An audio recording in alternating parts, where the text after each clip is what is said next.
নমস্কার। বামফ্রন্ট, কংগ্রেস, তৃণমূল নাকি অন্য কোনো রাজনৈতিক দলের সমর্থকেরা এই স্লোগান দিল? এই প্রশ্নটাও এখন সবথেকে বড় প্রশ্ন হয়ে দাঁড়াচ্ছে।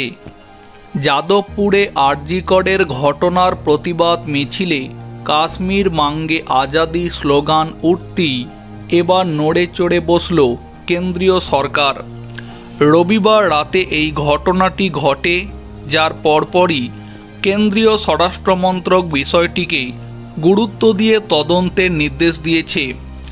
ঘটনার প্রাথমিক রিপোর্ট দিল্লিতে পাঠিয়েছে কেন্দ্রীয় গোয়েন্দা সংস্থা। স্বরাষ্ট্রমন্ত্রক সূত্রে জানা গিয়েছে, সন্দেহ করা হচ্ছে যে এই স্লোগান পরিকল্পিত ষড়যন্ত্রের অংশ হতে পারে। মিছিলে অংশগ্রহণকারীদের মধ্যে 15 থেকে 20 জনের পরিচয় চিহ্নিত করা হয়েছে এবং তাদের ছবিসহ বিস্তারিত তথ্যও পাঠানো হয়েছে।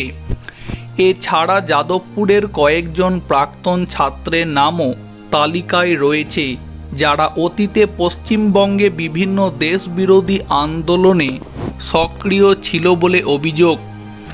কলকাতা পুলিশের তরফে পাটুলি থানায় দেশদ্রোহিতার অভিযোগে এফআইআর দায়ের করা হয়েছে। আইন শৃঙ্খলা রক্ষাকারী বাহিনী বিষয়টি নিয়ে যথেষ্ট সক্রিয় এবং ঘটনা সম্পর্কে আরও তথ্য সংগ্রহের চেষ্টা চালাচ্ছে।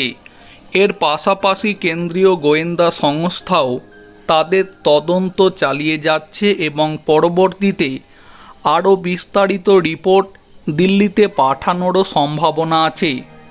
এখন ঘটনা হচ্ছে, শেষ পর্যন্ত এই 15 থেকে 20 জন ব্যক্তিকে যদি গ্রেপ্তার করা হয়, তাহলে দেশদ্রোহিতা আইনে তাদের বিরুদ্ধে কঠোর থেকে কঠোরতম সাজা হতে পারে বলেই মনে করছেন অভিজ্ঞ মহল।